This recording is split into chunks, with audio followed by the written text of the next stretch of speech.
Hello. അപ്പം നമുക്കിന്നേ മൊമ്മൂസ് ഉണ്ടാക്കാം. അപ്പം ഞാൻ അതിന് വേണ്ട സാധനങ്ങളൊക്കെ റെഡിയാക്കി വെച്ചിട്ടാണ് ഞാനിപ്പോൾ വീഡിയോ തുടങ്ങിയേക്കുന്നത്. അപ്പം ചിക്കൻ കുറച്ച് മഞ്ഞൾപ്പൊടിയും ഉപ്പും ഇട്ടിട്ട് വേവിച്ച് പൊടിച്ച് വെച്ചേക്കണേ കേട്ടോ. പിന്നെ സവാള, ക്യാബേജ്, ക്യാരറ്റ്, കുരുമുളക് പൊടി, ജിഞ്ചർ ഗാർലിക് പേസ്റ്റ്, നമ്മൾ ഇതിന് വേണ്ട മാവ്, ഇത്രയും സാധനം, പിന്നെ മല്ലിയില, ഇത്രയും സാധനങ്ങൾ മതി. പിന്നെ അപ്പം ചെയ്യേണ്ട വിധം, അപ്പോൾ നമുക്ക് ആദ്യം ഇത് ഒരു മണിക്കൂറായിട്ടെ ഈ മാവ് മിക്സ് ചെയ്ത് വെച്ചേക്കണം. മാവ്, മൈദ, ഉപ്പ്, കുറച്ച് സൺഫ്ലവർ ഓയിൽ, വെള്ളം അത്ര ഇട്ട് കുഴച്ച് വെച്ചേക്കണം. ഇപ്പം നല്ല സോഫ്റ്റ് ആയിട്ടുണ്ട്. ഒരു മണിക്കൂറോളം ഞാൻ കുഴച്ച് വെച്ചേക്കണത്. അത് എന്നിട്ട് പരത്തി എടുത്തിട്ട് ബാക്കി കാണിച്ചു തരാം. അപ്പം നമുക്ക് ആദ്യം ക്യാബേജും ക്യാരറ്റും കൂടി പാത്രത്തിലേക്ക് ഇടാം. എല്ലാം കൂടി ഒന്ന് മിക്സ് ചെയ്യണം. എന്നിട്ട് അതുപോലെ തന്നെ കുറച്ച് ജിഞ്ചർ ഗാർലിക് പേസ്റ്റ്, സവാള, മല്ലിയില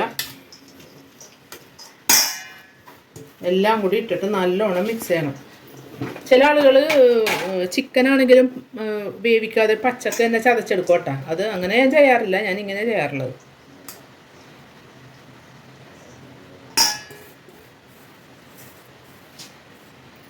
എന്നിട്ട് കുറച്ച് കുരുമുളക്,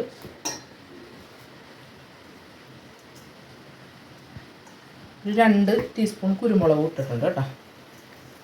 പിന്നെ ഓരോരുത്തരുടെ എരിവിനനുസരിച്ച് അത് മാറ്റാം. ഞാൻ കുറച്ചും കൂടി ജിഞ്ചർ ഗാർലിക് പേസ്റ്റ് ഇടണ്ടേ. അപ്പം 3-3.5 ടേബിൾ സ്പൂൺ ആയിട്ടാണ് ഈ ജിഞ്ചർ ഗാർലിക് പേസ്റ്റ് ഇടണത്. അപ്പോൾ ഇതെല്ലാം കൂടി പാകത്തിന് ഉപ്പിട്ടിട്ട് കുഴച്ചെടുക്കണം. എന്നിട്ട് ഞാൻ കാണിച്ചു തരാം. എല്ലാം കൂടി മിക്സ് ചെയ്ത് വെച്ചേക്കണേന് കേട്ടോ. എന്നിട്ട് നമുക്കിനി ആ മാവ് പരത്തിയിട്ട് ഇത് ഫില്ല് ചെയ്യാം അതിലേക്ക്. ഇത് വെച്ചിട്ടാണ് ഈ വലിപ്പത്തിലുള്ള ഇതുണ്ടാക്കിയെടുക്കും കേട്ടോ. ഓരോന്നെ ചെറുതാക്കി ഉണ്ടാക്കുകയാണെങ്കിൽ അങ്ങനെ എടുക്കുക. പക്ഷെ ഇങ്ങനെ വലുതായിട്ട് പരത്തിയിട്ട് ഇങ്ങനെ ഇത് വെച്ച് കട്ട് ചെയ്യണതാണ് നല്ലത്. ഓരോന്നെടുത്ത് ഇങ്ങനെ ഫില്ല് ചെയ്ത് വെക്കണം. ഇതെല്ലാം ഫില്ല് ചെയ്ത് വെച്ചേക്കണേണ് കേട്ടോ. ഇതിപ്പോൾ ആയിട്ടുണ്ട്. ഇതെടുത്തിട്ട് കാണിച്ചു തരാം കേട്ടോ. അപ്പോൾ നമുക്ക് ഇത് റെഡി ആയിട്ടുണ്ട്. അപ്പം നമുക്ക് ടേസ്റ്റ് ചെയ്യാം കേട്ടോ.